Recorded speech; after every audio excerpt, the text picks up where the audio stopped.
Tu n'as pas eu à choisir les textes qu'on a sélectionnés aujourd'hui pour l'exercice qu'on a fait, mais que c'est Geneviève Allard qui les a choisis. Donc, pourquoi est-ce que c'était intéressant pour toi qu'un tiers choisisse les textes? En fait, c'est la surprise, en fait, puis c'est de voir, parce que c'est toujours moi qui choisis mes textes ou des fragments, donc, de suites poétiques pour créer, tu sais, toujours recomposer, finalement, le texte entier. Donc, ça crée vraiment des lectures différentes.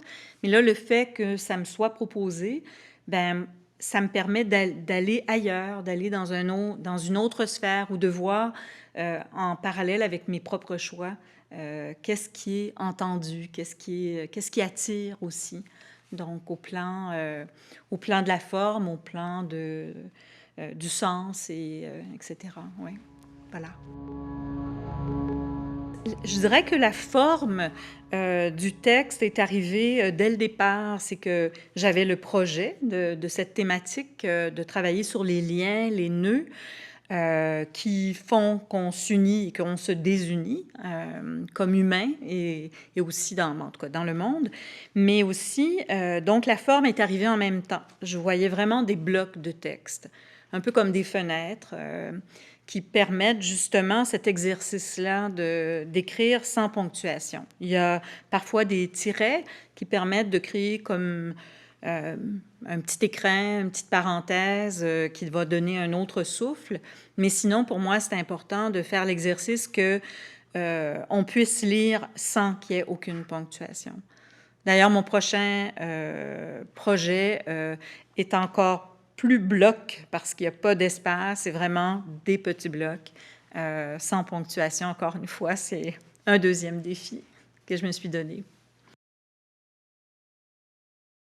Alors, il y a une chose qui m'est venue, en fait, en réécoutant toutes ces lectures de ton livre, Diane, ça m'a rappelé à ma mémoire cette expo rétrospective de toute la carrière de Pierre Soulages, en fait, qui a fait toute une carrière en peinture autour du noir, en fait. Et puis, on n'est pas loin de l'œuvre qui est en couverture.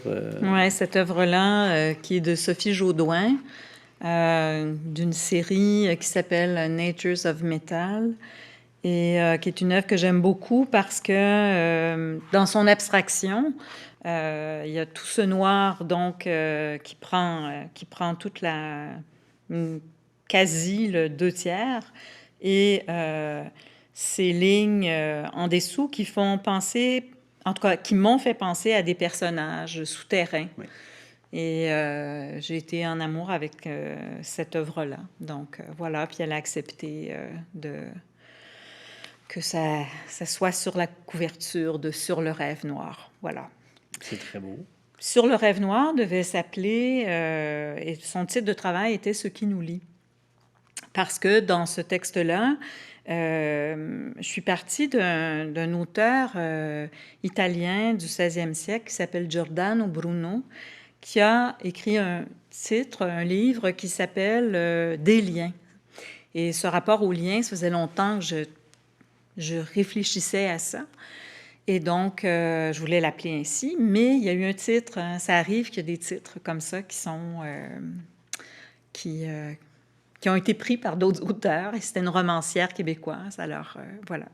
Donc, en cherchant avec mon éditeur, à un moment donné, on en est arrivé au premier poème qui se termine par « Sur le rêve noir », puis on s'est dit « Ah, ça pourrait être pertinent ». Voilà. C'est vraiment intéressant parce qu'il y a une cosmogonie dans ces poèmes-là.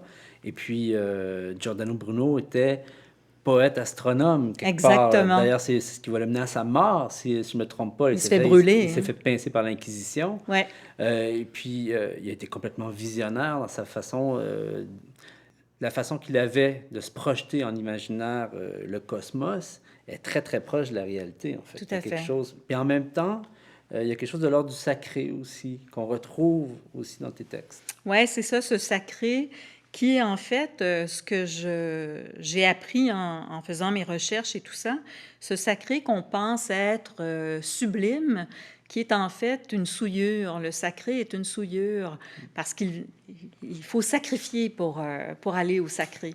Et ça, j'ai trouvé ça hyper riche dans tout cet imaginaire et cet inconscient qui nous habite et où on essaie de faire des connexions constamment, mais que, je veux dire, il y a toujours des choses qui nous échappent. Alors... Oui, Giordano Bruno, qui est d'ailleurs un sacrifié, au nom du... en fait, au nom du sacré, il a été sacrifié. Exactement. De ce qu'on considérait sacré. Mais lui, il s'est sacrifié pour le savoir et la poésie.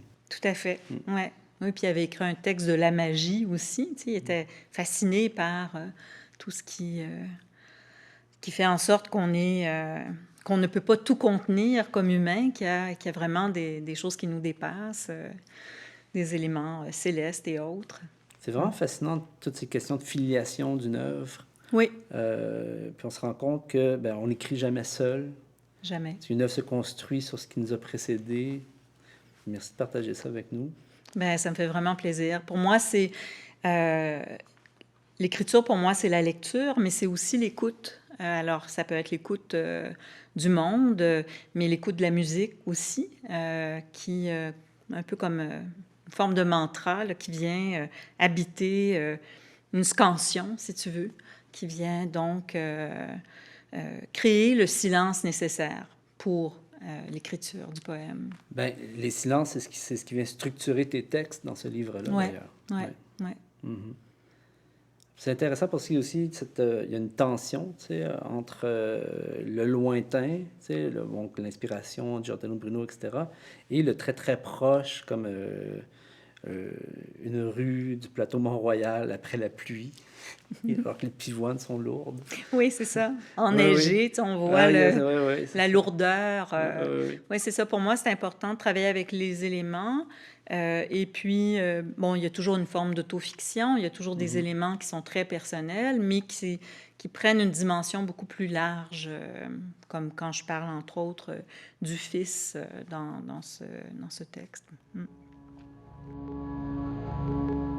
C'est une magnifique opportunité, Simon, que tu m'offres par le fait d'entendre plusieurs personnes lire les mêmes textes que moi, les mêmes poèmes, le fait de les écouter avec une rythmique différente, des voix différentes, des timbres de voix différents.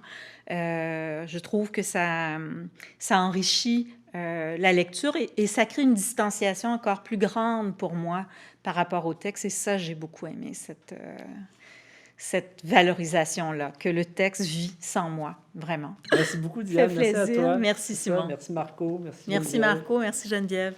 Oui.